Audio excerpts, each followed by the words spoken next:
নমস্কার, আমি ফিজিওথেরাপিস্ট জটাধর দাস। আমার সামনে আমার পেশেন্ট, ওনার পাশে ওনার ছেলে। বাবু, তোমার নাম কি? কানাই মণ্ডল। হ্যাঁ, কানাই মণ্ডল, কোথায় বাড়ি? 2 নম্বর চালখালি। তোমার বাবার নাম কি? দেবীপ্রসাদ মণ্ডল। হ্যাঁ, দেবীপ্রসাদ মণ্ডল। দেবীপ্রসাদ মণ্ডল। বাবার স্ট্রোক হয়েছে কতদিন আজকে? আজকে 7 দিন। 7 দিন। কোথায় কোথায় দেখিয়েছো? ডাক্তার কোথায় কোথায় দেখাতে নিয়ে গেছিলি? এই কানাইঘাটি সঞ্জয় ডাক্তার, তারপরে বসিরহাট বহরতলা হসপিটাল।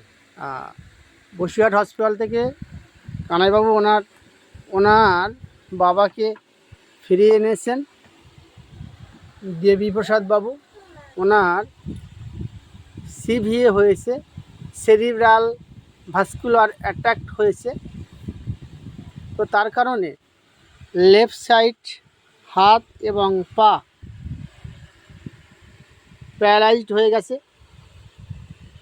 আমি ফিজিওথেরাপিস্ট জটাধর দাস ফিজিওথেরাপি করতে এসেছি। আশা করছি অল্প দিনের মধ্যেই ওনাকে হাঁটাচলা করাতে পারবো। আমার চেম্বার যোগেশগঞ্জ বাজার, রায় মেডিসিনের কাছে, যোগেশগঞ্জ।